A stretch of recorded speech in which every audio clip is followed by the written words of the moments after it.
की लहान मुलं जनरली बिबट्या काय करतो तुम्हाला सांगतो, बिबट्या आहे ना हाईट बघतो, हाईट बघतो किती उंच आहे किती मोठं दिसतंय त्याच्यावरती तो ठरवतो अटॅक करायचं की नाही.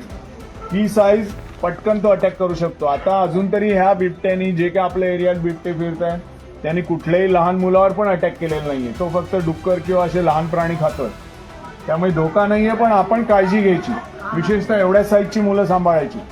यांना एकटं दुकटं पाठवायचं नाही. मोठ्या माणसांनी पण कधी असं खाली बसायचं नाही.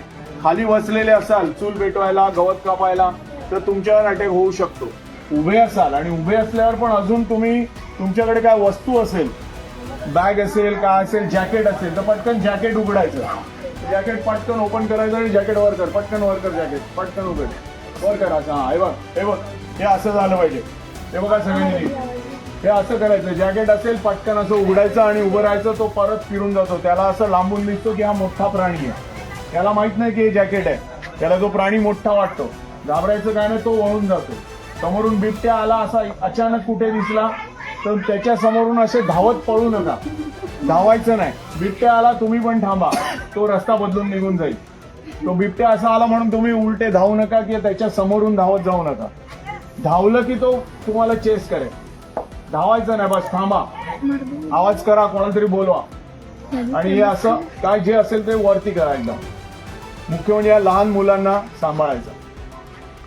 छोटी मुलं शाळेत सोडायला जा, त्यांना सोबत जा, व्हॅनमध्ये बसेपर्यंत त्यांच्याबरोबर जा किंवा मेन एरियात जा. रात्रीचं थोडीशी शेकोटी पेटवून ठेवा, थोडासा धूर निघेल आणि आग दिसेल अशा प्रकारचं करून ठेवा. आणि मोबाईलवरती म्युझिक हे लावूनच बाहेर निघा. समुद्रावर पण जाणार असाल तरी गोंगाट झाला पाहिजे थोडासा, ओके. आणि उद्याला एक फटाक्याचा राऊंड घेऊन टाका पाहिजे तर अख्खा एरियाचा एकदा, ठीक आहे. थोडेसे फटाके फोडले तर तेवढंच त्याला डिस्ट्रॅक्शन होतं, तो लांब जाईल, असं खाली जाईल. आपल्याला त्याला या दिशेने काढायचं आहे. त्याला जरी असला हा एरिया तरी तो असा महिंद्राच्या दिशेने गेला पाहिजे आणि तिथून मग तो रेल्वेच्या दिशेने गेला पाहिजे. एवढं तुम्ही सांभाळायचं. इथपर्यंत आला, इथे फिरलाय आणि प्रत्यक्ष पाहिलंय तुमच्या गावातल्याच माणसाने, म्हणजे 100% आहे तो. आम्ही शिक्के पण पाहिले आहे. तर काळजी घ्यायची, हलक्यात घेऊ नका. काही झालं नाही पाहिजे, कोणालाच काय झालं नाही पाहिजे एवढी काळजी घ्यावी. मग तो जाईल, काही दिवसात तो जाणार, ठीक आहे. तर हे 2-3 दिवस आपण नेहमी येऊन चेकिंग करत राहू. पण तुम्ही लहान मुलांना सांभाळा, म्हाताऱ्या माणसांना सांभाळा. आणि हे मोबाईलवरचे हिरो लोक फिरत असतात ना, नेटवर्क शोधत एकटे किंवा कोणाशी चॅटिंग करायला कॉर्नरला जाऊन बोलत असतात ना, त्यांना सांगा तसं करू नका थोडे दिवस, नाहीतर झालं.